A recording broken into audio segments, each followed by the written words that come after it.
Começando mais um Vale Business aqui no T7 News, uma realização desse estúdio de jornalismo, de conhecimento, de fatos que levam até você conhecimento no dia a dia.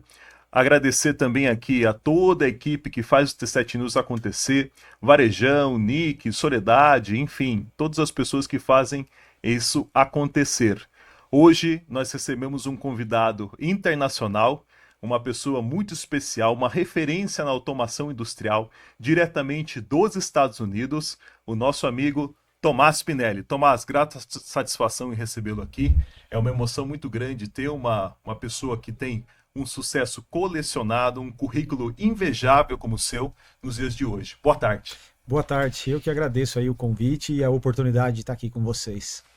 Tomás, para a gente começar assim, fazer um referencial, conta pra gente um pouquinho da sua história profissional. Como é que foi lá no começo enxergar, ter essa visão estratégica sobre essa área de automação industrial, lá de um período que, se a gente buscar na história, desde Manchester, na Inglaterra, onde começou lá, Manchester, na Inglaterra, quando começou lá a automação industrial pontual. Se você pegar aqui em São Paulo também, nas cidades que começaram pontualmente, Sertãozinho dos anos 70, né? Começaram ali, começaram na realidade as indústrias a se automatizarem, Fiat e Volkswagen. Como é que é esse paralelo de enxergar o passado e o presente? Bom, começando um pouquinho da minha trajetória aí, né? Eu comecei muito cedo, sempre trabalhei com automação. É um pouco engraçado porque eu fiz ETEP aqui no Vale do Paraíba, que era uma referência para toda a parte de indústria, tanto elétrica, mecânica e tudo mais. Então eu saí de Taubaté muito cedo, fiz técnico, depois faculdade. E depois fui trabalhar um pouquinho mais na área de gestão, mas sempre voltado para automação. Eu trabalhei na Johnson & Johnson por 13 anos, fui gerente de engenharia de desenvolvimento. E quando eu estava lá, o que a gente entendeu era que a gente trazia muita tecnologia de fora. Essa foi uma história, é uma história do Brasil até hoje, né? Se a gente fosse ser frio e olhar, a gente acaba importando tudo que é tecnologia e levando daqui para lá só o que é commodity. O presidente Collor de Mello foi quem abriu, né, essa abertura do Brasil para o comércio exterior. É importante que a gente traga tecnologia, mas também é importante que a gente desenvolva. E eu, como gerente de engenharia na Johnson, eu rodei o mundo trazendo máquina de tudo que é lugar que você pode imaginar, né? Na minha época, as referências eram Itália, por causa da indústria farmacêutica, sim. Espanha, por causa de máquinas para embalagem, e Alemanha para máquinas altamente mecânicas, ou enfim, né? E isso eu vivi muito tempo. E a gente foi observando o mercado, entendendo que o mercado nacional ele sempre se posicionou abaixo dessa qualidade de máquinas que a gente tinha lá. Então a gente tinha empresas de menor porte no Brasil comprando máquinas e equipamentos no Brasil para automação na indústria. Sempre um degrau um pouco, eu diria, abaixo do que a gente via lá fora, e esse era o comum. Ou então as multinacionais que vinham para o Brasil traziam muita coisa de fora e acabava, de certa maneira, utilizando o know-how de fora e colocando aqui no Brasil, tendo uma presença local muito mais para atendimento e prestação de serviço. Perfeito. E aí, lá em 2014, 13, ao ver isso e entender, eu entendi que havia uma lacuna, porque o brasileiro ele é inteligente, ele é capaz. A gente, com essa abertura do mercado de trazer tecnologias de fora, passa a ser muito mais comum você conseguir fazer o desenvolvimento aqui. Porque você pode usar o que é estado da arte fora e trazer para cá. E aí eu saí da Johnson em 2015, foi aí que nasce, 2014, foi aí que nasce esse projeto. A BIS, que é a nossa empresa hoje, o carro-chefe do grupo, ela nasce para fazer automação, para entregar automação. A gente gosta de se posicionar como uma empresa que entrega a mesma tecnologia de fora do Brasil, mas via de regra 30% mais barato, porque ela é feita com mão de obra nacional e sem as taxas todas de importação. Mas a gente usa os mesmos produtos de primeira linha que o mundo inteiro usa, os principais robôs, os principais controladores, as principais tecnologias, as principais marcas, inclusive.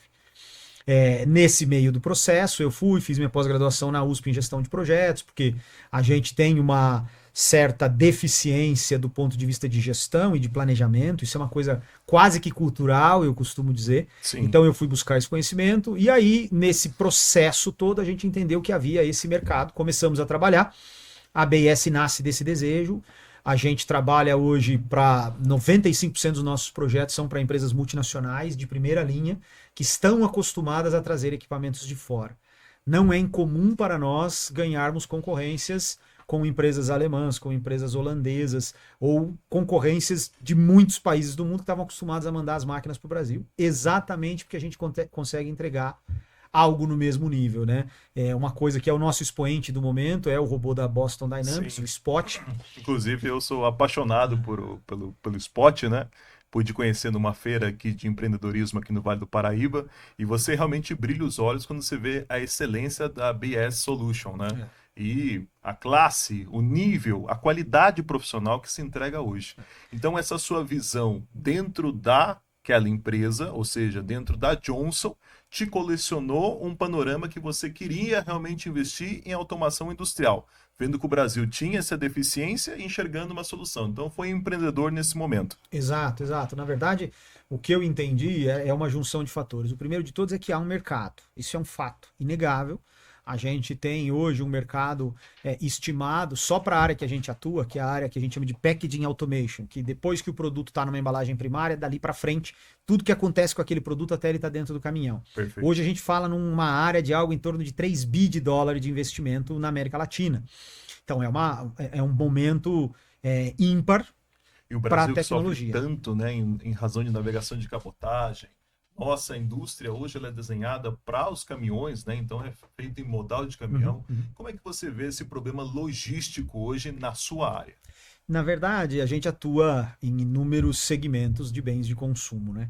Então, o fato é, 90% de tudo é transportado via caminhão. O que acaba acontecendo é que você tem, por ter uma deficiência de infraestrutura, você acaba tendo mais investimento, não menos. Perfeito. As empresas começam a montar centros de distribuição em vários locais. São vários fatos que trazem isso, né? O primeiro é o fato de que você tem que regionalizar. Nós temos um grande cliente que fabrica snacks, por exemplo, salgadinhos, e ele Sim. sempre fala, eu transporto ar. Porque boa parte do que ele transporta é ar. E aí o que acaba acontecendo? Ele monta planta em vários lugares ou centros de distribuição, porque ele tem que atender ali. Isso gera mais automação regionalizada. Outro ponto importante, a questão tributária. Sim. Você tem tributações diferentes em estados diferentes. A velha Essa e bitributação, boa né? guerra do ICMS. Perfeito. Isso faz com que as empresas também queiram estar posicionadas em locais diferentes, tenham plantas diferentes. Para nós, isso tem sido uma vantagem, porque a gente acaba tendo mais plantas para automatizar, mais locais para trabalhar. O mercado nacional ele é gigantesco e ele é regional. Você tem basicamente 5 países dentro do Brasil, então você tem produtos diferentes, linhas diferentes. São Esse vários Brasis dentro do desenvolvimento mesmo Brasil, né? acaba nos sendo uma oportunidade. Então isso foi a primeira coisa que a gente viu lá atrás. Por que não a Zona Franca de Manaus? Essa ideia que foi feita lá atrás por Clinton, essa política que foi de garantir para os Estados-nações essa contramão da taxação, né? Por que não a Zona Franca? Há alguns motivos, né? O primeiro de todos é logístico. Perfeito. No final do dia, 60% das nossas vendas está no estado de São Paulo. E aí, quando você fala de trazer bens de lá, isso acaba custando muito caro. É a história que o presidente da Honda sempre conta, que a moto zero mais rodada no mundo é feita na Zona Franca de Manaus, porque todas as peças saem daqui, os Tiers 1, que a gente chama, Sim. saem daqui e sobem para Manaus, chegam em Manaus, eles montam a moto e a moto desce. Exatamente. Então, do nosso ponto de vista, existe esse primeiro problema. O segundo problema, mão de obra altamente qualificada. Isso é um fato. As grandes criações desse tipo de mão de obra que a gente tem hoje estão no sul e no sudeste. Deslocar isso para lá também é um problema. Qual que é a grande vantagem? As peças que a gente importa. Lá a gente importaria sem imposto, sem sombra de dúvida. Mas o que a gente entende é que os problemas que isso gera na cadeia acabam não pagando a conta. Perfeito. E por fim, a gente usa muita peça. Eu tenho máquinas e equipamentos hoje que, para te falar por baixo, elas vão 100 mil peças. Parte produzida, parte comprada. Imagina eu ter que levar todas essas 100 mil peças dos meus fornecedores que estão em São Paulo e no Sul e subir tudo para Manaus para terminar de fazer lá. Parte vem de fora, parte do Brasil. Então, acaba não fazendo sentido. O que faz sentido? Ter uma operação lá, que está dentro do plano de expansão do Grupo TH até 2028, ter uma operação lá, basicamente para venda de produtos e para suporte local, porque faz sentido. Um voo daqui para lá hoje são 4 horas e um custo alto, então ninguém de lá quer comprar máquina de São Paulo, porque diz que depois eles vão ser abandonados. Entendi. E não vai ter uma equipe técnica lá. Agora São José também com seu aeroporto novo, né? Podendo ter essa oportunidade Exato. De trazer essa carga para aqui para o Vale, né? Então, para nós lá não faz sentido ter a operação lá. Mas sem dúvida nenhuma é um polo. É um polo. Só que lá, por não ter impostos, a nossa grande vantagem competitiva daqui, que é produzir a máquina 30% mais barato do que trazer de fora, não existe lá também. Porque você traz de lá sem impostos.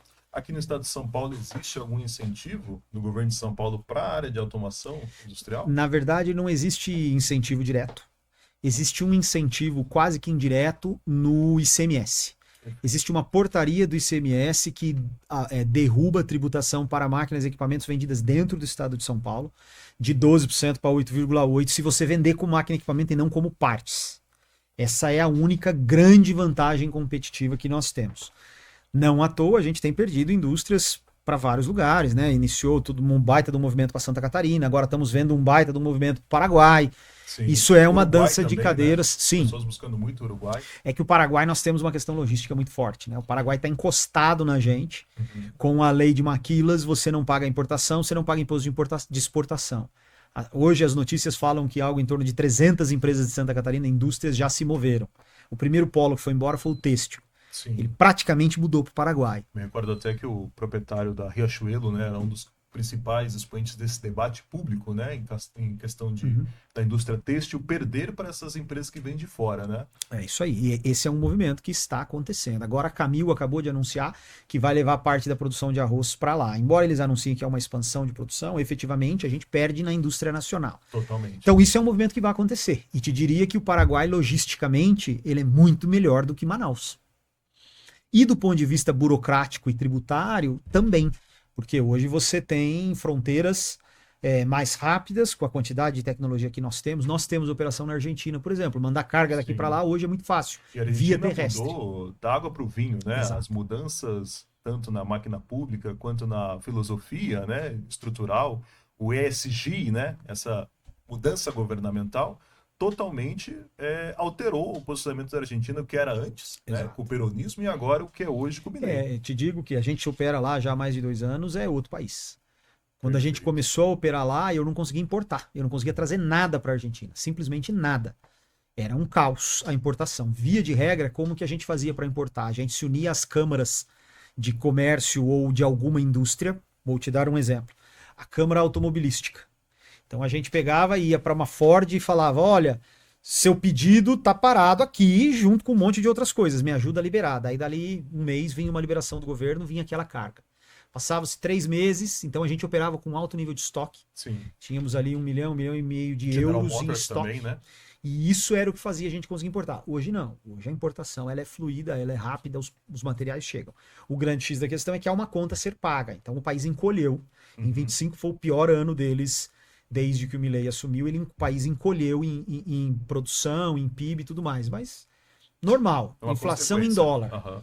Eles não tinham inflação controlada artificialmente pelo governo. No momento que o governo abre e fala, olha, eles tinham 3 dólares lá, originais, sem contar o dólar do cartão, o dólar do teatro, o dólar do cinema. Na hora de você comprar, você podia comprar 3 dólares com uma defasagem absurda de taxa. E aí o Milei pegou e falou, acabou, vamos colocar todo mundo junto. Quando ele faz isso, há uma inflação em dólar. Perfeito. Então tudo que vem de fora passa a custar muito mais caro. Esse é o momento que o país está vivendo hoje. O que eu falo para todo mundo, inclusive eu tô indo para lá domingo, né? Domingo eu tô indo para o Paraguai e na terça-feira tô lá. Eu costumo dizer para todo mundo que a resiliência deles a esse momento está sendo muito maior que a nossa. Sim. Porque eles estão passando por esse processo de uma maneira mais consciente, digamos assim, pagando uma conta muito alta. Então, brevemente, TH vai falar também espanhol. Sim, já hablamos, porque já estamos em Buenos Aires há 2 anos. Que bueno. E agora, 1º de abril, iniciaremos Paraguai, começamos a produzir e estamos no meio de uma negociação de um dia na Colômbia, que se tudo correr bem... Colômbia também que está mudando, viu? Sim. Panoramas estão sendo transformados lá. Eles estão com um pouco de receio dessa transição, os movimentos do Trump, eles têm um governo mais à esquerda que o Trump tem atacado, mas as eleições são agora, em maio. E a direita vem bem forte e com os movimentos do Trump, e acredito que isso mexe com a população. Perfeito. Então haverão mudanças. Desses sistemas de legado, ou seja, sistemas que já estão inutilizados hoje, como é que está hoje o desenho, panoramas das nossas indústrias, Tomás? Como é que é hoje o sistema industrial nosso? Ele está na 4.0, está entrando nisso, está começando a entrar, a gente ainda está atrasado em muitos sentidos. É óbvio que em relação à China, é óbvio que em relação a outros países que já estão mais avançados, com certeza nossa malha deve estar bem defasada. Como é que vocês fazem essa visualização inicial quando uma empresa ela quer fazer esses updates, essas atualizações pontuais? Na verdade, o que eu vejo é assim, você tem alguns cenários muito diferentes no Brasil, né? Primeiro você tem as grandes multinacionais. As grandes multinacionais, em via de regra, elas estão mais prontas para esse universo da indústria chamada indústria 4.0. Por que que eu digo mais pronto? Porque tudo nasce com a coleta dos dados. É aí que nasce a indústria 4.0. Hoje há um termo muito comum no mercado que se chama data lake, que é o local onde você coloca todos os dados, né? Um repositório de informações organizado. Toda a indústria 4.0 ela se baseia nisso. As grandes empresas elas têm um data lake relativamente estruturado. Isso não quer dizer que é bem utilizado e nem quer dizer que funciona. Eu te diria que de todo mundo que eu atendo, menos de 10% tem uma estrutura Baseado robusta em e dados. funcional. Vou te dar um exemplo aqui do Vale. Para mim, um dos grandes expoentes do Vale, que talvez ninguém saiba, é a Novelis aqui em Pindamonhangaba. É um dos locais com um data lake, um aproveitamento e tomada de decisões preditivas que eu poucas vezes vi no Brasil. Perfeito. É realmente algo fora do comum. Realmente, Pindamonhangaba tem feito uma curva de ascensão. Vou mandar, inclusive, um abraço aqui ao secretário Martuccelli, secretário de Desenvolvimento Econômico, que trouxe a Itachi, tem conversado ativamente com a malha empresarial e conversa também com a Coca-Cola, possivelmente, né? A gente até escreveu um artigo para o Sebrae tratando disso, né? A possibilidade da Coca-Cola se instalar em Pindamonhangaba. Mas é uma curva de ascensão bastante potencial. Então a gente tem alguns casos aqui, mas via de regra as grandes empresas elas prepararam a coleta de dados, mas elas não sabem usar. A indústria nacional, ela está um pé atrás. A gente ainda não tem 100% ou não tem 50% dos dados de maneira robusta coletados. Isso se dá por 1000 motivos. Você tem máquinas e infraestrutura legada de muitos anos, que estão numa geração muito anterior e que você não consegue nem ter acesso ao dado. Não é uma questão de conectividade pura. Aí há uma faixa de indústrias que se automatizaram, que se especializaram, mas elas não têm a infraestrutura para que esse dado chegue até lá na ponta. Então são 3 etapas muito diferentes. E no momento que nós estamos vivendo de muita instabilidade, fazer um investimento de automação em máquinas e equipamentos que entreguem o nível e a qualidade de informações, de dados que a gente quer, é um valor expressivo. Exatamente. E todas as empresas hoje elas falam da mesma coisa. ROI, retorno do investimento. Exato. Qual o retorno do investimento para eu fazer isso? Né? E a indústria 4.0, muitas das decisões, a depender do seu segmento, ainda é um retorno intangível. É muito fácil quando você vai falar de óleo e gás, que é o exemplo em todas as palestras que eu vou, conta a mesma história. Eu estava numa palestra com um cara que tinha acabado de instalar um sistema preditivo de quebra de brocas de perfuração em alto mar. E a fala dele era muito simples. Ele falou, olha, eu instalo um sistema, custa alguns milhões de dólares, só que eu consigo detectar a quebra de uma broca minutos antes dela quebrar. Só que uma broca custa, no mínimo, 500 mil dólares. Meu Deus. Então usar ela até o fim da vida é extremamente necessário. Só que se ela quebrar, o trabalho que eu tenho para tirar ela da perfuração e pôr uma nova é gigantesco. Dias... Então veja, o ROI ele é totalmente tangível. Sim. Quanto da vida útil eu uso, quanto tempo eu salvo por não deixá-la quebrar, cheguei numa conta. Nós ainda não estamos nesse patamar. Nós temos alguns expoentes brasileiros. A WEG é um, a WEG ela é um expoente. Excepcional, né? Fez a compra da Traction recentemente, traz todo esse conceito de preditiva, usa o dado para prever, antecipar possíveis problemas, paradas de linha e tudo mais. Mas essa é a jornada que a gente vê. Então eu poderia te dizer que 60%, 70% da nossa base instalada está longe da indústria 4.0, mas bem longe. A gente vai ver uma boa quantidade em multinacionais. E ainda assim, eu costumo dizer, já trabalhei em vários projetos assim, milhões de dólares gasto para gerar um monte de dado que ninguém sabe usar. Então essa é uma evolução que nós ainda não chegamos. Eu rodo o mundo inteiro, conheço hoje aí mais de 38 países no mundo e posso te dizer, é muito diferente, a base é muito diferente. Isso se dá por várias razões, por investimento do governo, porque a mão de obra aqui ainda é barata representativamente. Sim. Quando você olha para a Europa, a mão de obra é muito cara, então vale mais a pena investir. Quando você vai para a China, a gente está falando de política pública, eu tive na China no último ano, é política pública totalmente, nós podemos concordar ou discordar com um milhão de coisas. Sim. Mas há uma evolução tecnológica. Se diz quando você quer ver o futuro, vá à China. É isso aí. Eu fui para lá, te diria que... Conheceu o Dark Indústria, conheceu os modais, né, de trilhos elétricos, enfim.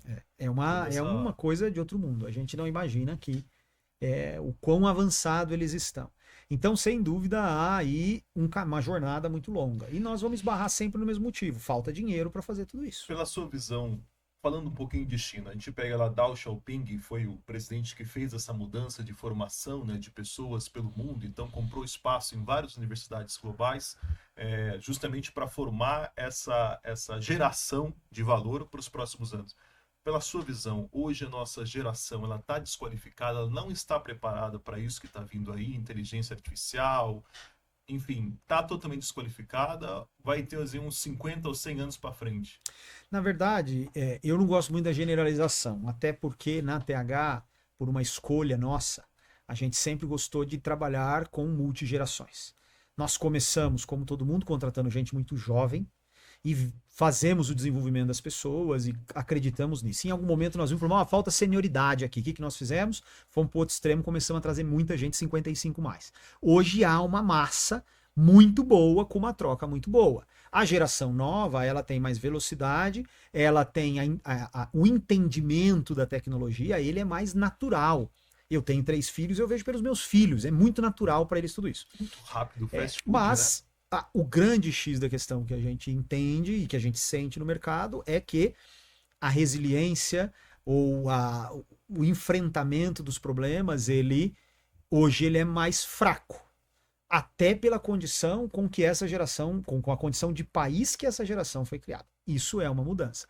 Mas se a gente for fazer um paralelo com a China, é muito mais profundo. Porque na China, você tem 1 bilhão e 400 milhões de pessoas. Você tem uma linha de governo que, concordando ou discordando, ela é sempre linear. Perfeito. Não importa se nós concordamos ou não. Mas o fato da política pública ela nascer e não morrer depois de 4 anos traz uma transformação.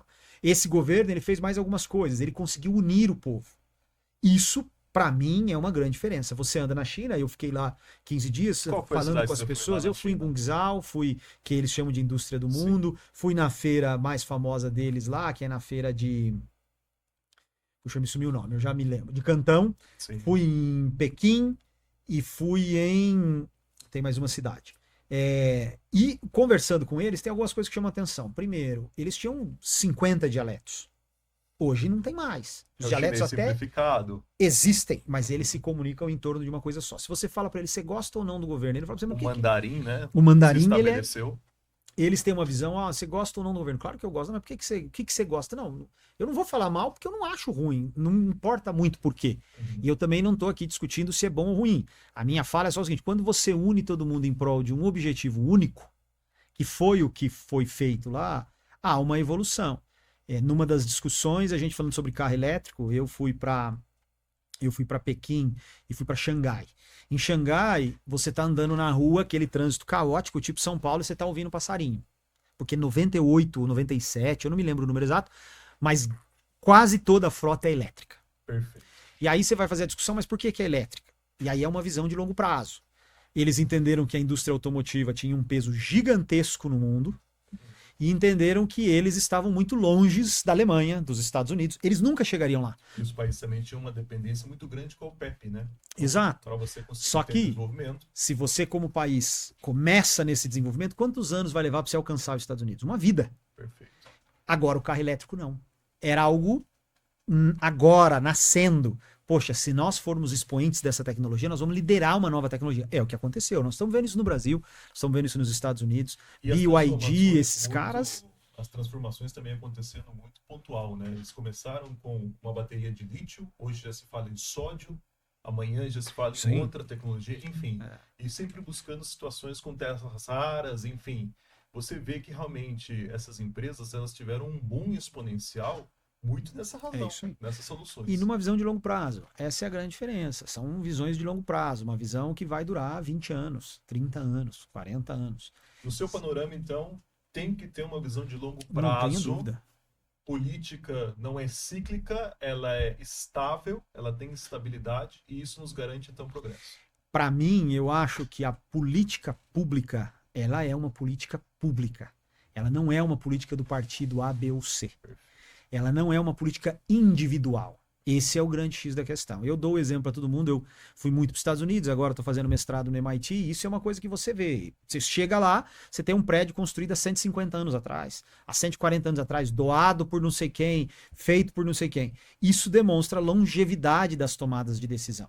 E elas são quase que agnósticas. Ela é uma decisão tomada em cima dos dados, em cima daquela razão, e ela perdura. O nosso grande problema, e aí é uma opinião, o nosso grande problema como América Latina é que a gente não, as nossas decisões elas não perduram, elas duram 4 anos ou elas duram 8 anos. A gente não consegue ter políticas públicas de longa duração. Você deu o exemplo do modal de transporte terrestre. A China foi isso. Um belo dia ela olhou e falou o seguinte: olha, eu tenho cidades muito populosas, com uma distância não tão grande, e conectar por trem faz mais sentido que avião. Vamos por trem. E aí há uma política pública gigantesca, desenvolveram os trens de alta velocidade, criaram os trilhos. Não há uma discussão sobre se eu vou ter lobby no trem ou no carro ou no avião. Não, não há. Qual é a política pública? Eu tenho muita gente para transportar por distâncias que em 3 horas eu faço com trem-bala. Vamos fazer. E aí é uma política que dura 15 anos, 20 anos. Nós estamos discutindo trem-bala São Paulo, Rio de Janeiro desde a Copa. Desde a Copa do Mundo, E desde aí 2010, né? a Se ideia fala não foi desse minha, eu não quero fazer, a ideia não foi dele. intercidades, né? Então, você veja como é diferente. Isso é uma coisa que os Estados Unidos é assim. Talvez uma das coisas que une os Estados Unidos com a China, apesar das oposições políticas, é essa visão de longo prazo. Eles não fazem nada para hoje ou para amanhã. Tem um case muito famoso que todo professor passa quando eu estou em uma aula do MIT, que é sobre uma ponte que eles fizeram em Boston, que era para custar 500, 600 milhões, custou 3 bi. E aí eles falam, isso é um projeto errado, mal gerido ou é acertado? E sempre gera esse debate. Sim. E a visão toda é que, durante a execução, eles entenderam uma série de outros movimentos que dali a 20 anos causariam um impacto. Opa, vamos investir um pouco a mais, vamos ver daqui 20 anos, vamos construir X pistas, porque lá na frente vai ter uma mudança que isso vai ser razoável. Então, justamente sobre o MIT, como é que foi isso na sua vida? Receber isso depois de você já estar estabilizado na indústria, já conhecer o Brasil, já conhecer outros países, outras realidades, né? Como é que foi para você essa nova experiência de vida, voltar para a sala de aula, reaprender muitas coisas? Como é que foi esse momento? É trabalhoso, não é fácil. Eu costumo dizer isso para todo mundo. Eu vou para lá, a idade média do meu curso é 32 anos. Eu não sou mais velho, mas estou longe de ser o mais novo. E muitos deles me questionam: mas você tem uma empresa com 200 funcionários, por que você está aqui? Eu costumo dizer para todo mundo, e é uma verdade, e digo muito isso para os funcionários, na TH inclusive, que a TH ela foi criada em cima de três grandes pensamentos: paixão, lealdade e conhecimento. Isso é o que nos move, é por onde eu vim. E o conhecimento é um ponto. Se você quer um conhecimento sobre engenharia, você tem que buscar no lugar onde é expoente daquilo que você faz. E eu fui buscar por isso. Apliquei em 2019, sinto que eu não estava pronto, não fui aprovado. Nesse período, busquei outras possibilidades, aí falando com algumas consultorias lá nos Estados Unidos, eles falaram para mim: aplica para um MBA, por que você não aplica aqui, por que você não aplica ali? Você está indo para algo muito focado. E eu sempre disse: cara, o curso que eu quero é esse. E é aqui, e eu vou... É aqui ou não vale a pena para mim. Perfeito. E aí, em janeiro do ano passado, eu fui aprovado, né? E comecei o mestrado lá. Então, é um desafio.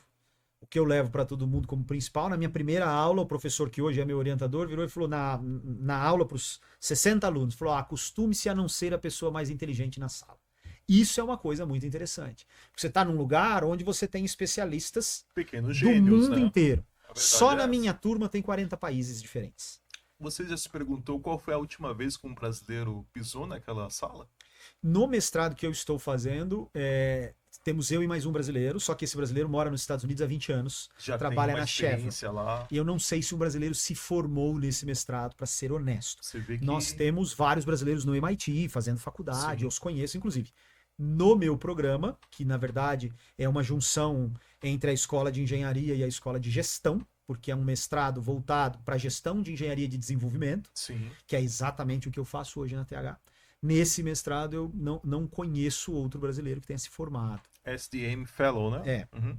SDM significa Systems Design and Management. Então é gestão em desenho de sistemas, voltado para engenharia. Então, eu estou sentado, eu conto para todo mundo porque chega a ser engraçado. No primeiro grupo de trabalho era eu, o gerente de projeto do novo submarino nuclear da Austrália. Meu Deus. Um cara do Google e um cara da SpaceX.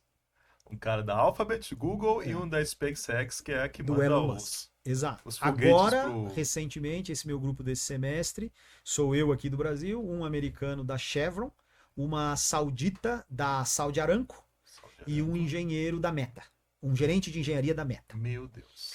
Isso é muito legal, porque você acaba tendo visões de mundo muito diferentes. Você vê que orgulho que nos dá Tomás Pinelli, com todo esse know-how, com toda essa experiência, sentado aqui frente a frente. Eu me sinto menino. Eu tô olhando assim, meu Deus do céu, tô tendo uma aula exponencial de o que é ser um empresário de sucesso. Eu acredito muito que cada um tem as suas qualidades e os pontos a desenvolver, né?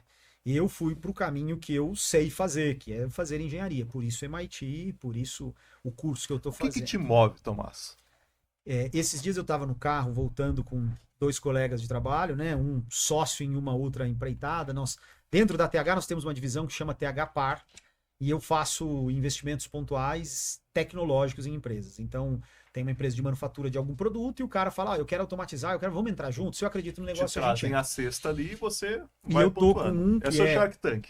uma empresa de fabricante de macarrão de arroz, tem 65 anos no Brasil, um baita de um projeto, nós vamos lançar o produto agora em abril. Que legal. E eu tava com ele no carro junto com um sócio da TH. E o meu sócio da TH, que é o William, ele virou para mim e fez exatamente essa pergunta. Falou, cara, qual é a ambição e tudo mais? E eu te diria que para mim são 3 de maneira muito clara. A primeira, eu quero crescer para ter mais gente, porque eu gosto, é algo que eu costumo dizer, eu ganhei o direito de trabalhar com quem eu gosto, então acaba vindo muita gente para dentro da TH, eu gosto de estar ali, é uma segunda casa literalmente, eu sou um dos primeiros a chegar, um dos últimos a ir embora, eu gosto de conversar com todo mundo, minha sala é isso, é gente entrando e saindo o dia inteiro, conversando, contando história, pedindo conselho e tal, isso é um primeiro motivo. O segundo, que é o motivo pelo eu saí da Johnson principal, que é, eu acho que eu tenho um papel com a sociedade de dar oportunidade. Eu não sou muito fã do assistencialismo, mas eu acredito que a gente dizer que a oportunidade ela é igual é uma mentira. De repente surge alguém que está fazendo um mestrado, um doutorado nos Estados Unidos, que veio da favela e tal, e a gente fala, tá vendo? É possível. Não, desculpa. Esse cara, se ele tivesse no mesmo nível que o americano, ele estaria aqui. Ele teve que remar muito para chegar no mesmo ponto. Esse foi um dos motivos que eu saí e vim montar a minha empresa. E numa porcentagem tão pequena, a gente tem tantos brasileiros, tantas brasileiras com talento, com vontade. Eu me recordo que eu fiz Senai, fiz automação industrial com o meu primeiro curso, minha formação é pública, né? Depois que eu vim fazer outros cursos pontuais, e me recordo que da minha sala se formaram 5 pessoas em automação industrial. É isso aí. De um pacote que a indústria mandava, através de um convênio com as indústrias aqui do Vale do Paraíba, mandava mais de 100 pessoas, e a gente fecha nesse pequeno valor para você então aplicar isso na prática. Quando eu estava saindo da ITEP, eu participei de um projeto social que se chama First Robotics Competition, que hoje nós temos uma meia dúzia de times aqui no Vale, e eu sou desse time há 22 anos atrás. Então eu saí de lá, fui para o CEPAS, montei um time lá em 2006 e esse time ele existe até hoje. E muitos dos jovens que trabalham comigo hoje, ou alguns, vieram de lá, 10, 12, que estão comigo até hoje. É então, cofundador, né? Então, eles vieram, foram alunos durante algum período e eu trouxe eles para trabalhar comigo. Mas passaram pelo projeto mais de 600 alunos. Todo ano vamos para os Estados Unidos junto, desenvolvemos o robô junto. Dá um livro às histórias desses alunos. Então, eu sempre acreditei nessa segunda perna, que era a oportunidade. Então, ter a empresa, conseguir crescer, conseguir performar, me possibilita dar mais oportunidade. E o terceiro, que é o difícil no momento, é um pouco mais de paz. Porque faz 15 anos que eu estou tocando, a vida do empreendedor é caótica, Sim. Todo mundo sabe disso, o pessoal lá vê o quanto eu trabalho, o quanto eu corro e tal. Então essa é a minha o meu terceiro grande objetivo. Então eu quero crescer para ter mais gente, segundo, ter mais possibilidade de oportunidade, porque é o que eu acredito. Eu acredito que a gente dá oportunidade, de repente a pessoa vai embora e se transforma em um grande engenheiro, médico, o que quer que seja lá na frente, mas faltava aquele empurrão ali atrás. E, por fim, ter um pouco mais de tranquilidade, que no Brasil isso é um pouco difícil. Muito difícil. Mas esses são os 3 grandes objetivos. Te diria que isso, para mim, hoje é o grande motor de tudo que eu faço. O conhecimento, ele é a base. Sem o conhecimento, você não evolui. A gente começou há 15 anos atrás, eu falava muito isso. Falava, nós vamos sentar na mesa, na frente do nosso cliente, com concorrentes maiores, melhores, com mais nome, mais capacitado, com mais dinheiro, com mais recursos.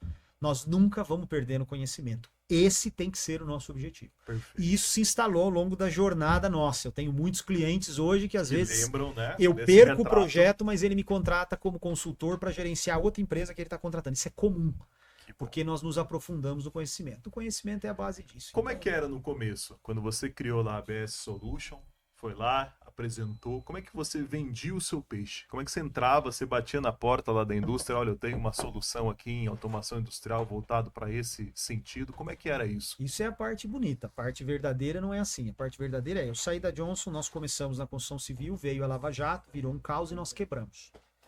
Eu comecei a ABS com uma dívida, começa a dizer que eu sempre digo que a ABS não nasceu do zero, ela nasceu do -3. Que ela nasceu com uma dívida de 3 milhões que não era dela para ela pagar. Você começou no mercado com 3 milhões de reais em dívida. Exato. E começamos a ABS nesse sentido. O que eu fazia? Essas piadas que a gente vê na internet era isso. Eu tinha 4, 5 e-mails com 4, 5 nomes diferentes. Eu mandava de mim para mim mesmo com outro nome. E comunicava e falava, ó, fulano, resolve aí com o cliente em cópia, para ele entender que a gente tinha tamanho. Eu tive em Itu semana passada, que foi um dos meus primeiros clientes, e eu tava lá na portaria contando pro pessoal. Eu chegava em Itu às 9 da manhã para ser atendido, quando era 4 da tarde, o gerente de engenharia falava, o diretor de engenharia falava, não vou poder te atender hoje, você volta amanhã. E eu subia no carro, vinha embora e voltava. Isso não foi uma vez, não foram 2, não foram 3, não foram 4, foram centenas. É isso. Você não tem credibilidade, você não tem nome, você não tem portfólio. Quem é você? Mas a vida foi ajudando. Há sempre uma dose de sorte. Eu passei por alguns momentos de sorte com parceiros, com amigos, com pessoas que cruzam a jornada da gente, que não tem muito motivo para ela te ajudar, mas ela resolve que ela vai te ajudar. Isso foi presente na minha vida, não à toa. Eu gosto de dar oportunidade, eu gosto de aconselhar, eu gosto de trazer os funcionários para perto, os parceiros. Hoje, quando você vê um funcionário seu passando por algo semelhante, você vai até ele, ou chama e fala, olha, eu já passei por Não isso. só funcionário, como parceiro, como cliente, como concorrente, como... Essa semana passada, ou semana retrasada, eu fiz um post no meu LinkedIn falando exatamente isso. Vários concorrentes meus que eu fui lá bater na porta e dizer pro cara, ó, me ensina como você faz. E as pessoas são abertas, elas gostam de contribuir. A gente que cria, às vezes, um estigma de que, não, eu tenho que segurar só para mim. É o contrário. Eu tenho hoje 3 ou 4 pessoas em cargo de liderança que quando eles vieram para cá foi porque eles tinham sido desligados de uma outra empresa, não sabiam o que fazer. Eu falei, ó, vem uma vez por semana tomar um café aqui. E aí ele vinha uma vez por semana, e aí veio 2, e aí veio 3, e aí nasce um novo negócio, ou ele fica lá comigo, porque eu acredito nisso, e eu passei por isso. A história que eu gosto de contar para todo mundo foi que quando eu fui introduzido no mundo da robótica colaborativa, que foi um grande salto para nós, eu tinha ele não era um amigo à época, depois se tornou, ele me atendia quando eu era engenheiro da Johnson. Ele vendia para mim, ele era vendedor, eu era engenheiro, eu comprava dele. E daí uma relação normal. Ele de uma grande empresa, eu de outra grande, comprava um do outro. Bom, eu saí de lá e um belo dia ele me liga e fala, cara, tô trazendo minha empresa tá trazendo uma tecnologia, eu quero que você trabalhe. Eu falei, cara, não quero, tô fazendo outra coisa. Tá. Sim. Segunda vez ele bateu na minha porta, Tomás, ele foi de lá no novo, escritório. né, com a mesma. Não, faça isso, faça aquilo. Eu falei, cara, não, não é o que eu quero. Na terceira vez eu tava voltando de Itu, de uma dessas visitas, ele me ligou e falou, tô aqui no novo hotel, passa aqui. Eu falei, não vou passar, Tadeu, eu vou embora. Não, passa aqui que eu preciso falar com você. Daí eu entrei no novo hotel, ele me enfiou dentro de uma sala, fechou a porta e falou, não, sai daí. Buscou o cara que era o diretor dessa empresa de robótica e enfiou dentro da sala. Eu fui descobrir muitos anos depois que esse cara não queria me atender. E ele enfiou o cara dentro da sala, trancou e falou, agora você é obrigado a falar com ele. Vai falar frente a frente. E esse cara falou pra mim, mas eu já tenho outros caras que trabalham com isso, eu não preciso de você e tal. Onde você vai? Não, eu trabalho aqui. Foi o business to business na prática. E aí o cara falou assim, você conhece alguém na empresa tal? Eu não conheço, estava lá hoje, inclusive, então vou ligar pro diretor de engenharia. Passou a mão no telefone e ligou pro diretor de engenharia dessa grande empresa e falou, você tá com uma situação assim, uma célula de robótica e tal, eu queria que você usasse meu robô. E o cara do outro lado do telefone vira pra ele e fala assim, não, eu até aceito usar seu robô, desde que você faça com o Tomás. Ele desligou o telefone, olhou pra minha cara e falou assim, cara, o que esse cara te recomendou? E ali nasceu uma amizade, eu sou amigo dele até hoje. Mas esse Tadeu, ele não tinha por que me ajudar. Ele não tinha necessidade, Sim. Eu não era um cliente naquele momento, nós nunca tínhamos, mas ele optou por isso. E nós somos amigos até hoje, compro dele até hoje. Que legal. Só que isso é uma história, tenho 10 ao longo da minha trajetória. Eu gosto muito de uma fala do Silvio Santos, que ele tá com a neta dentro do carro, e a neta fala pra ele, qual o segredo do sucesso? E aí ele fala, eu não vou me lembrar das porcentagens, mas ele faz alguma fala assim, X% é conhecimento, Y% é esforço e 80% é sorte. Que isso, vô? Como você vai falar que é sorte? Você trabalhou? Não, eu trabalhei, eu tava pronto pra sorte. Sim. Mas a sorte, ela existe, as pessoas passam pela vida da gente, nos apoiam, nos empurram, nos Então você mentoram. acredita em criar oportunidades. Sem dúvida. E estar Se pronto não para as que existe, vêm. você cria. Estar pronto para as que vêm. A Perfeito. metáfora que eu uso para todo mundo lá é o seguinte: o cavalo ele passa selado. Você pode montar ou você pode não montar. Tem gente que não consegue montar. Eu vou lá e ajudo, porque fizeram isso comigo. Eu ajudo. Mas eu não vou puxar o cavalo. Depois que eu te botei em cima da sela, te vira. Essa foi a vida comigo.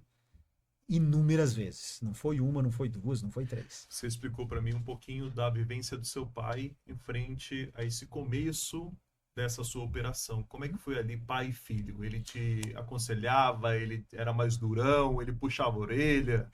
Hoje a gente está no mesmo prédio, nunca fomos sócios de fato, né? As empresas são independentes, mas eu conto pro pessoal, falo, ó, o Zé Augusto que vocês conhecem aí não foi meu pai era muito mais duro do que ele é hoje.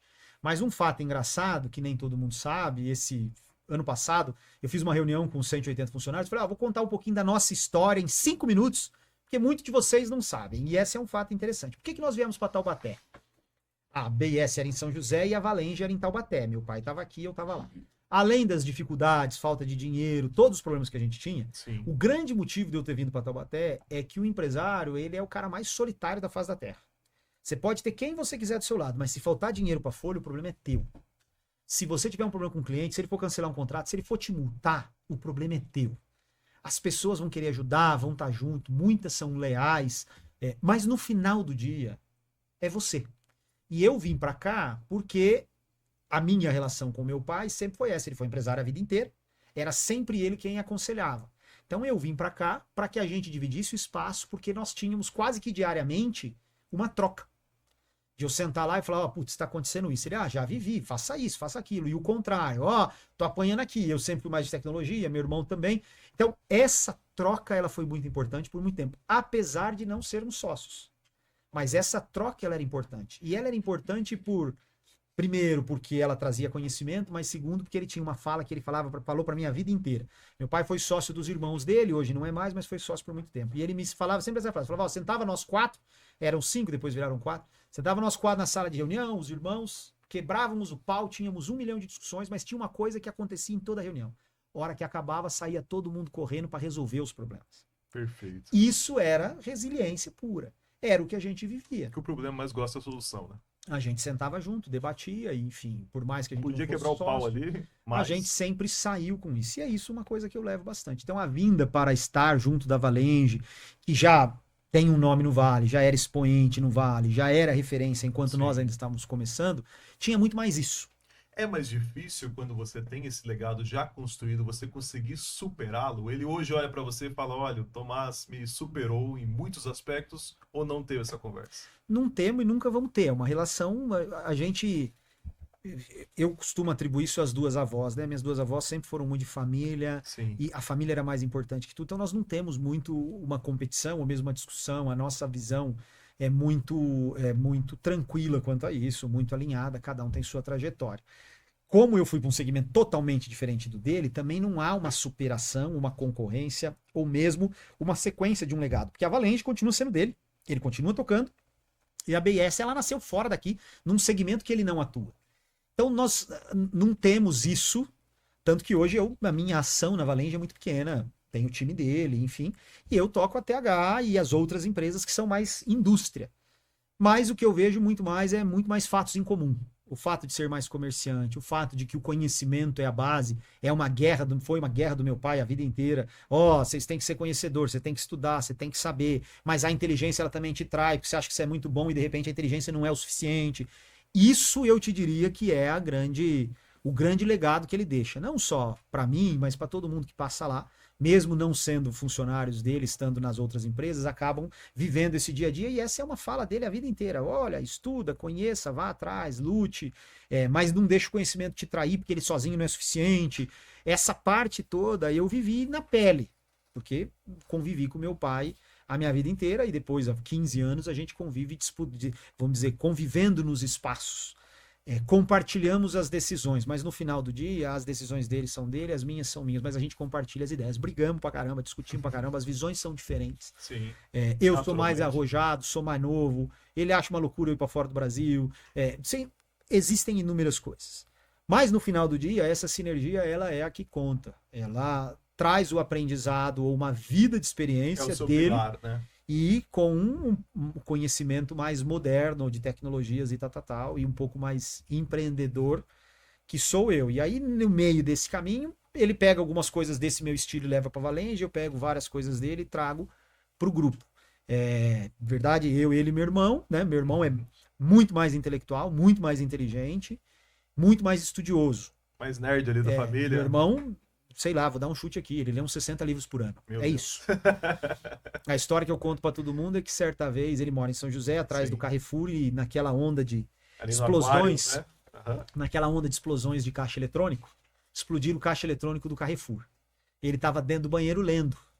Quando ele saiu, o grupo do condomínio explodindo, a esposa dele, cara, onde você estava? O que aconteceu? Não explodiu o caixa eletrônico. Eu nem ouvi. Esse foi ele a vida inteira. Ele pega um livro, Meu ele Deus. autofoco e tal. Então, vamos dizer, nós três somos muito diferentes. E acaba que essa convivência, ela acaba sendo produtiva desse jeito. É difícil, as visões às vezes são antagônicas, sim.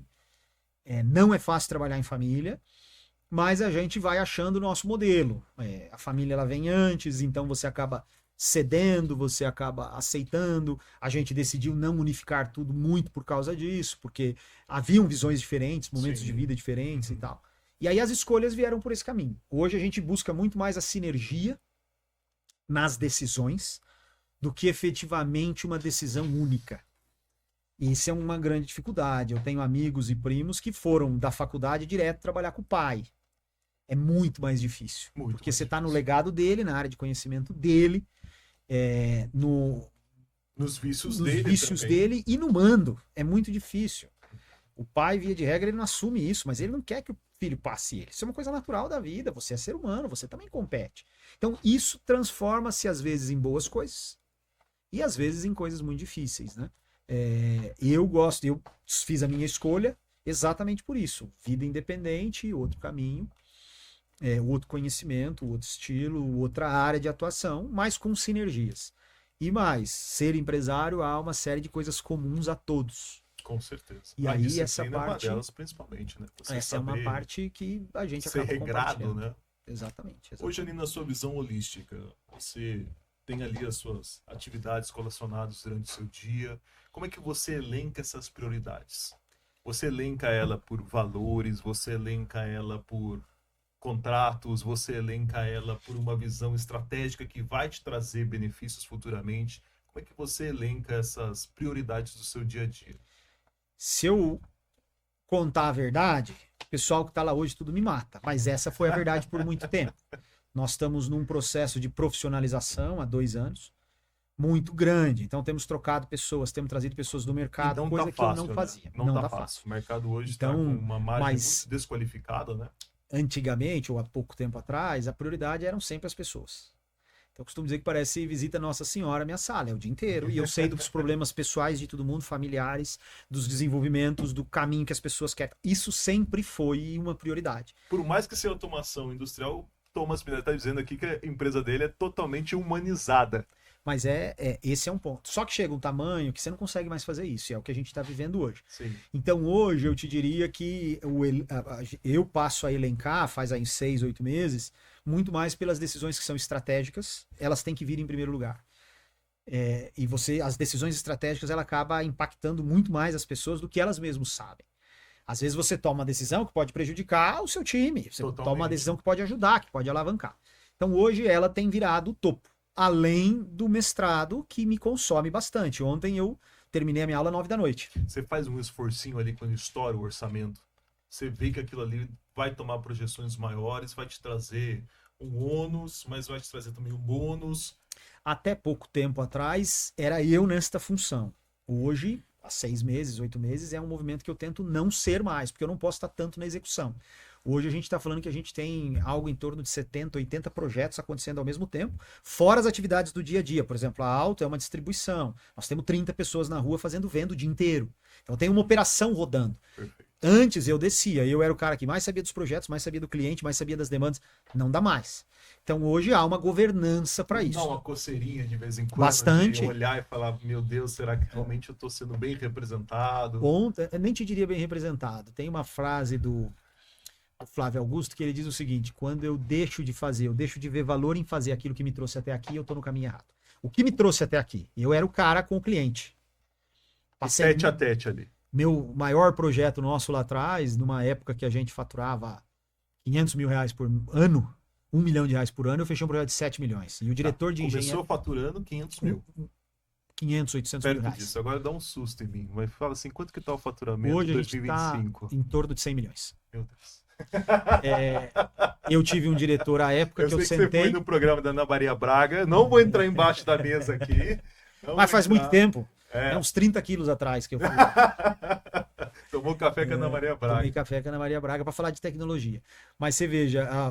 E não foi o Google, né, que sem querer ocasionou, né? Foi o projeto social nosso do First Robotics Competition na época.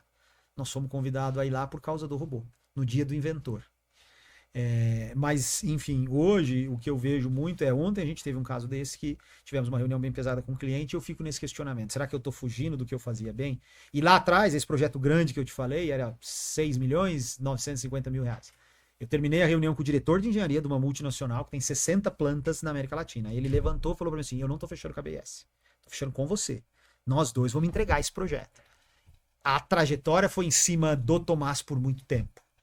Então tirar esse link, fazer com que o cliente entenda, mas ao mesmo tempo, quando eu vejo algo errado, eu tenho que me questionar, será que eu não dei atenção suficiente? Será que eu não desci para a execução como eu deveria? E aí você tem uma corrente de pessoas que falam, não, você está errado, você tem que sair da execução, você mais atrapalha do que você ajuda, nós crescemos mais do que você consegue tocar.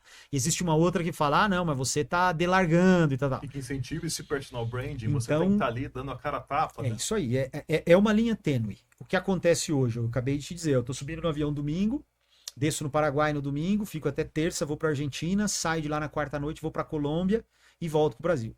Não tem como eu estar na execução com uma vida desse jeito. 2024 foi o ano que eu mais viajei, eu fiz 26 viagens longas. 26! Meu Deus. Não tem como eu estar na execução.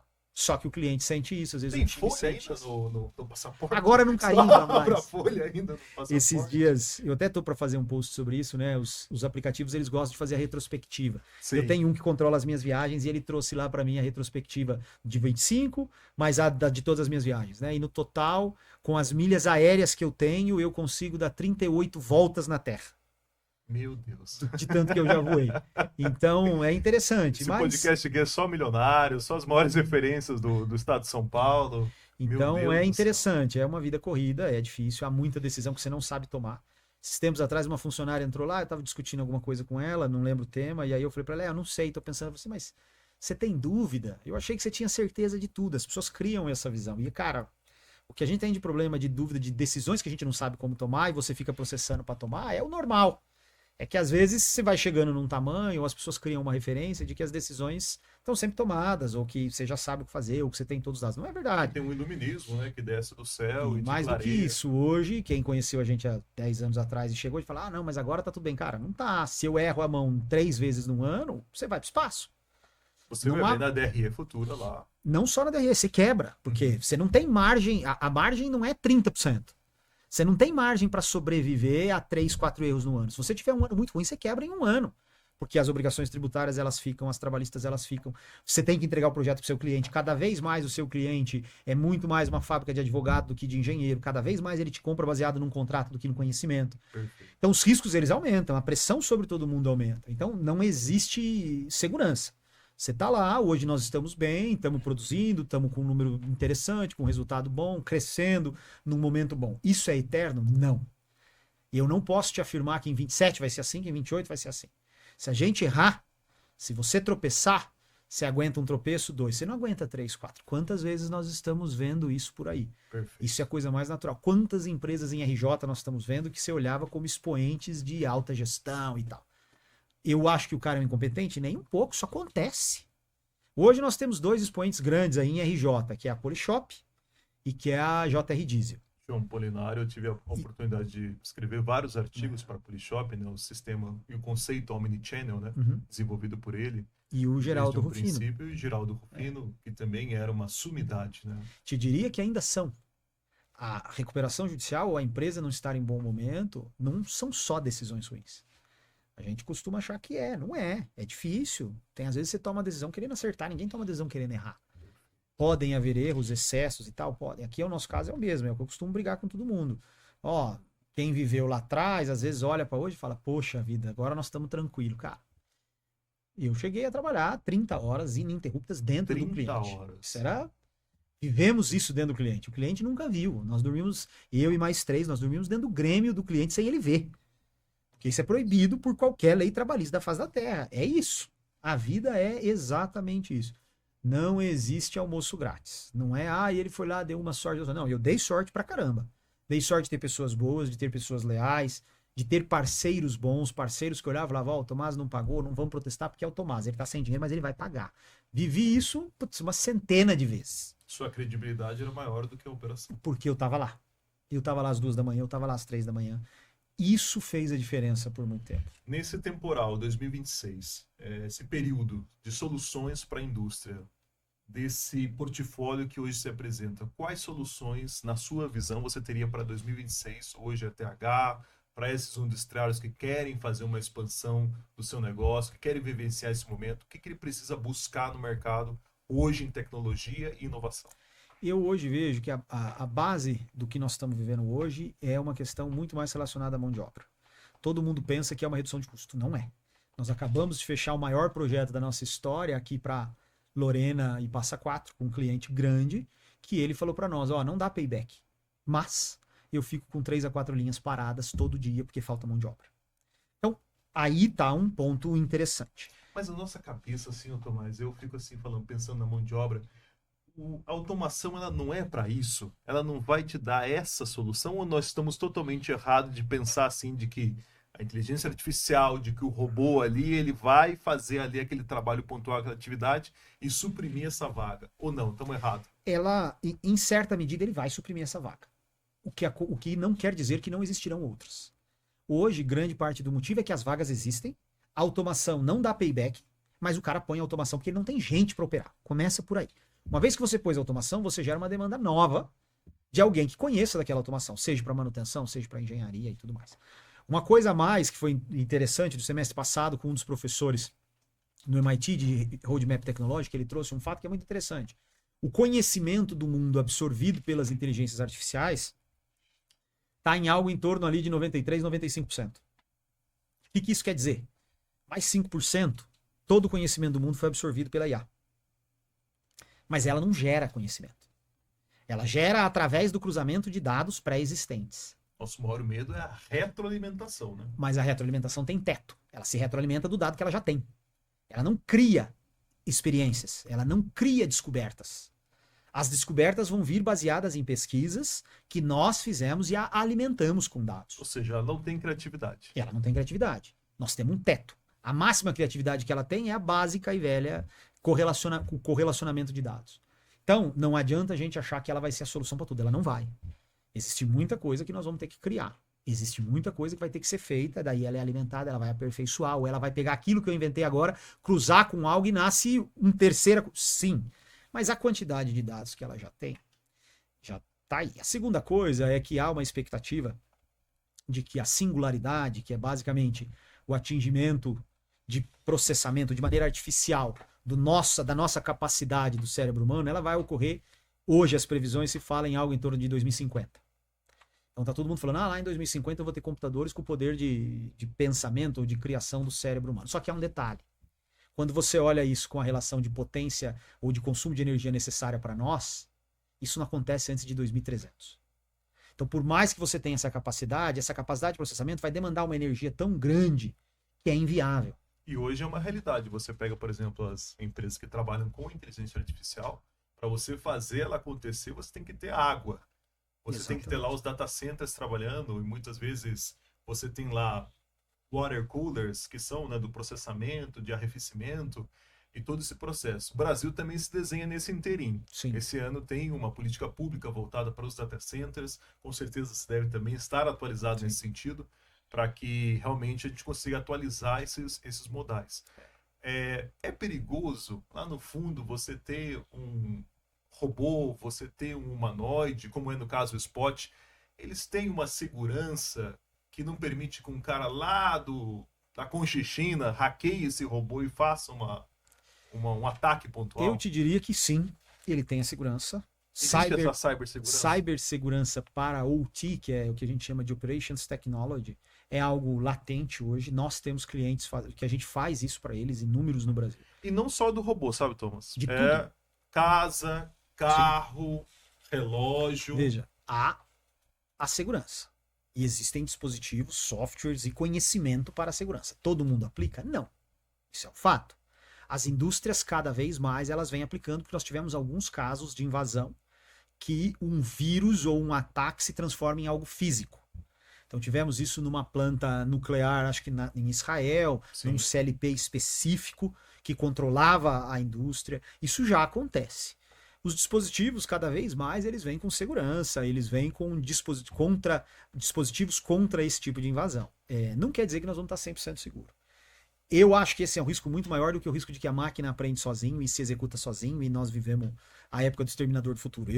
Eu não vejo esse mundo, tá? Eu vejo esse outro. As pessoas invadem. O machine learning ali não tem esse potencial. Te diria que essa é uma opinião. Eu gosto de dizer que é uma opinião com vozes da minha cabeça, sem base científica nenhuma. Eu não vejo isso acontecer. Eu não vejo que eu verei esse mundo. Nenhum boot pode simplesmente amanhã ou depois tomar a frente aí. Na minha visão, uma mera opinião, não. Estamos muito longe disso, porque existem muitos controles para isso. Ele não tem essa capacidade que a gente imagina que ele tem. É que para nós um chat GPT foi transformacional. Mas te diria que ele foi muito mais transformacional por causa da linguagem com que ele nos foi apresentado do que pela capacidade de criação ou de produção dele. Porque essa capacidade de IA, ela vem lá de 70. Sim. Só que quando aí criaram lá, né, os LLMs, vem pra gente com, nossa, que mega revolução. Manchester, Inglaterra, né, que começou primeiro lá a escrituração, Java, e aí vai avançando. Isso, para mim, nós estamos longe, mas isso é uma mera opinião. Tem um cientista que eu gosto muito, é o Nicoleles, e ele sempre traz essas falas de que existe muita ficção na realidade hoje em dia. Então, eu não vejo isso dessa maneira. Voltando na sua pergunta sobre os empresários e falando um pouquinho da mão de obra, hoje o que a gente tem vendido muito no grupo é que a gente gosta de se autodenominar como um one-stop shop. Então eu tenho clientes que eles entram e falam, eu vou montar uma fábrica. A Valenge faz o projeto, eu aprovo, saio com as licenças, depois a BS faz as máquinas, a Multi fabrica parte das coisas que ele precisa, a Auto entrega as peças de reposição e a Integra presta o serviço. O nosso grande foco é a automação na indústria, seja ele pelo motivo que for. Seja ele para reduzir custos, seja ele para substituir mão de obra que hoje não existe, seja ele para aumentar a segurança, para diminuir questões ergonômicas, você tem 1001 motivos. O que a gente faz hoje é trazer o que há de mais moderno no mundo para o Brasil. Nós estamos lançando agora, em março, um parceiro da Inglaterra que nós estamos trazendo, que faz carga e descarga automática de caminhão. Algo que no Brasil tem uma ou duas empresas que fazem, mas ainda é muito fraco e é uma baita necessidade, porque hoje, a quantidade de acidente, a quantidade de problema que você tem na manipulação de carga.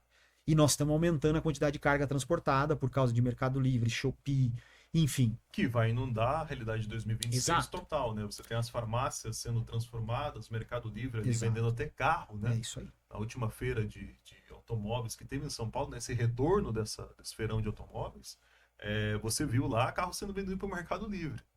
Então você tem farmácias também. Naturalmente, isso vai impactar esse setor. É isso aí. E aí, os centros de distribuição, que a gente gosta de chamar de intralogística, né? A logística Taubaté, inclusive, dos materiais. Dá uma notícia positiva aqui, foi comprada a área recentemente da LG. A LG tinha ali monitores, celulares, enfim. E foi comprada a área para se fazer realmente um centro logístico. Sim. E que bom que foi feito. A gente que é da terrinha, né? A gente que compra no mesmo mercado, que anda pela mesma Avenida do Povo e sente orgulho de Taubaté, ver Taubaté progredindo é muito prazeroso. Exatamente. E para nós já temos aqui o case da Embraer aqui do lado, que está trazendo o IVE para cá, enfim. A gente acaba vivendo muito esse cenário, né? Hoje a gente tem muito cliente aqui na região, por mais que as pessoas achem as indústrias não estão aqui ou foram embora. Cara, eu que rodo bastante, posso dizer para você que a gente tem muita indústria de ponta aqui ainda. E muita referência. Né? Sim, sem muita dúvida. referência. Estamos na torcida por essa planta da Coca-Cola aqui em Pinda. Essa é uma torcida grande. Eu moro Tucelli lá. Nós temos que sentar. Eu vou ter o maior prazer de apresentar você para ele. Eu tenho um grande carinho por ele. Nos recebe sempre com um cafezinho. É um ser humano excepcional.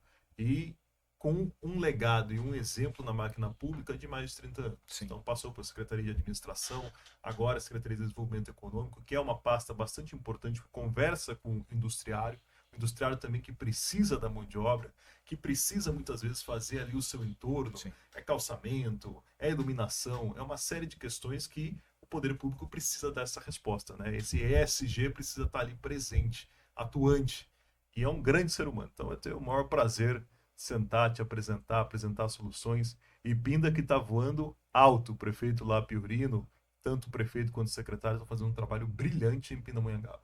A nossa região se transformou nesse polo interessante de tecnologia e de administração, né? Temos visto a administração pública aqui é muito forte.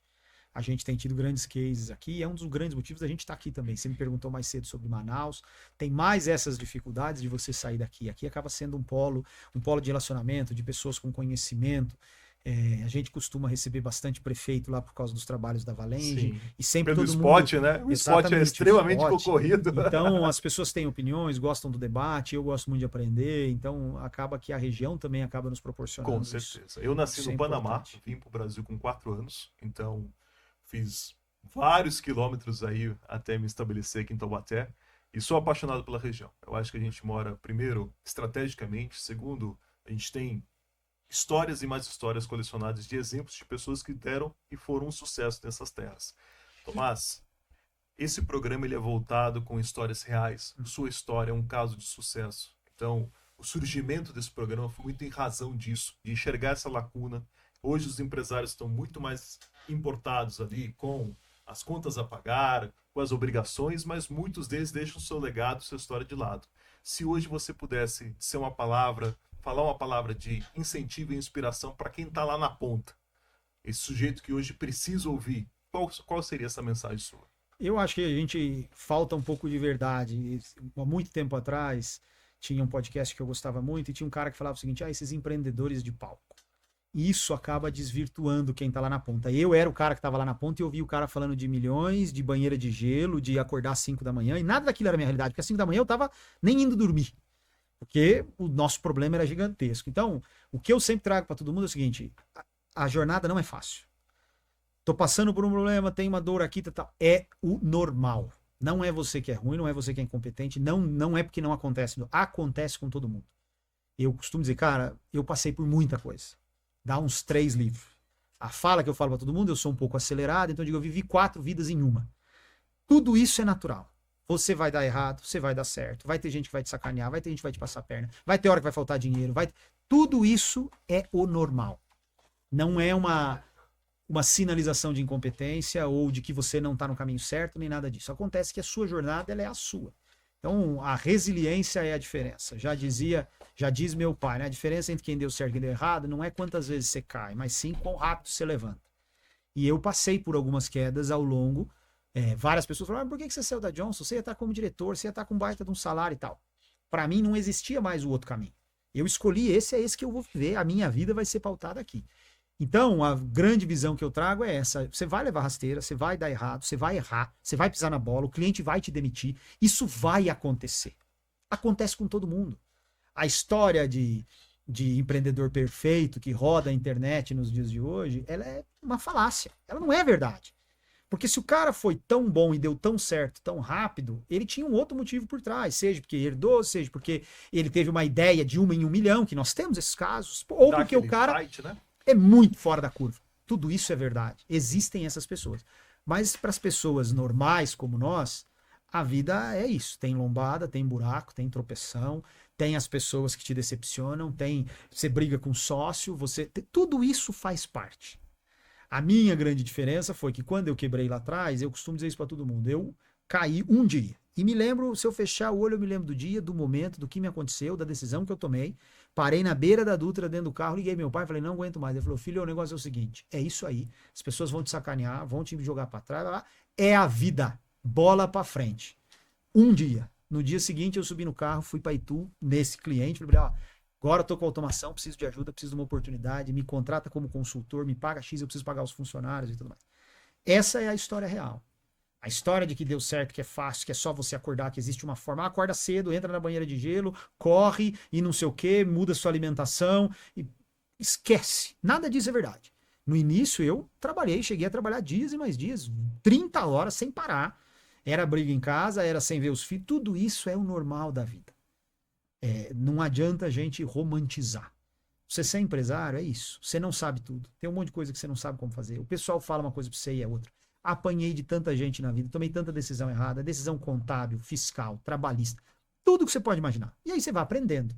Às vezes você entende que aqui você vai ter que aprender, porque você não consegue contratar. Não, esses dias eu vi um cara falando, porque a primeira contratação boa que você tem que fazer é um diretor de vendas. Cara, com que dinheiro? Você não tem dinheiro para você, você vai contratar um cara bom de vendas? Não, eu sou o cara de vendas. Quando eu tiver dinheiro, daí eu priorizo alguém. E esse alguém não vai ser o top do mundo, porque você também não tem dinheiro para pagar. E isso é natural. O grande recado que eu deixaria é isso: a diferença é a resiliência.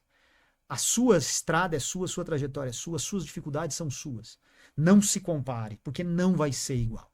A vida é difícil você sair da onde você começou, a sua história não se compara do outro, a experiência do outro não vale para você. Já dizia o sábio, quem não aprende com a própria experiência é burro, quem aprende com a própria é inteligente, quem aprende com a dos outros é muito inteligente. Nem sempre a dos outros vai te ensinar. Quando te ensinar, aprenda, mas nem sempre. Isso faz parte. Me falaram uma vez, entra no consórcio aqui, eu fui contar meu pai, falou, no meu tempo eu comprei uma Volvo num consórcio e me entregaram um Fiat 147. Nunca participe do... Vale a experiência dele para mim? Não, o mundo é outro, o consórcio é outro. Mas eu tenho que estar lá para ouvir. Então o grande recado que eu deixaria é isso, cara. Resiliência e tira da sua frente o que é vendido como o empresário de sucesso. Isso não é uma verdade. A vida nossa é difícil, você sofre, você chora, você pensa em desistir, você passa mal. Tudo isso é normal. E acontece com todo mundo. Isso não acontece com aquele 0,0001% lá da ponta. Que ou tiveram uma ideia muito boa, ou tiveram um funding muito bom, ou estavam no lugar certo, na hora certa. Mas esse é o 0,00001%. O restante, cara, é vida real, é pé no chão. Pé no chão, perder carro, devolver, perder dinheiro, receber processo de funcionário que você ajudou, sócio que te abandona, funcionário que sai falando mal de você, que monta uma empresa e concorre com você. É isso. Sempre será. Não vai mudar. Tenha resiliência, porque lá na frente ninguém ganha de um cara que tem paciência e resiliência. É isso. Essa é a grande verdade da vida. Uma aula. Estamos aqui tomando uma aula com Tomás Spinelli, uma pessoa com quem eu pude aprender. São lições de vida que, na verdade, ficam marcadas na história de qualquer profissional, tanto minha quanto você que nos assiste, mas especialmente de como eu pude conhecê-lo.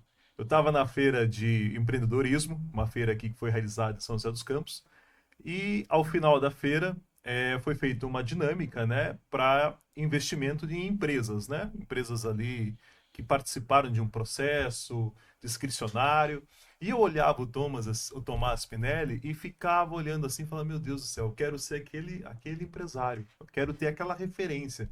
E fiquei no começo ali, fiquei com medinho, mas aí cheguei, me apresentei, falei, né, de Pindamonhangaba, expliquei a situação, fui muito bem recebido pela sua equipe é genial, são os melhores profissionais dessa área, eu tenho certeza disso, porque se lá em cima, no topo da empresa, hoje nós temos uma referência de excelência, o que está lá embaixo com certeza também vai ser. Muito obrigado pela aula de hoje, obrigado pelas lições valiosas aqui no Vale Business, que é uma iniciativa voltada para isso, obrigado por dispor do seu tempo. Tempo tem valor, a gente sabe disso. E é uma satisfação imensa, tanto para mim quanto profissional, quanto quem nos assiste e quem pode ali acompanhar de perto a sua história, a sua trajetória de vida. Obrigado. Eu que agradeço. Agradeço o convite, agradeço as palavras e agradeço a oportunidade de estar junto contigo, aprendendo aqui. Acho que todo mundo tem muita coisa para compartilhar e muita coisa para ensinar. E a gente tem que saber ouvir. Então, fiquei feliz, obrigado por ter vindo, por ter me convidado. Fico feliz de ter vindo. Agradeço a oportunidade, que novas coisas nasçam aí, não só em Pinda, o Spot ou as oportunidades que a gente tem discutido junto, ou o próprio Empreenda Vale, enfim, conta sempre com a gente. Muito obrigado. Vale Business encerrando o programa de hoje. Eu quero agradecer ao T7 News, a todas as nossas pessoas que compõem a nossa equipe. Se inscreva no nosso canal no YouTube. Vai acompanhar lá o jornalismo diário, fato. Tá ali pertinho de você. Obrigado.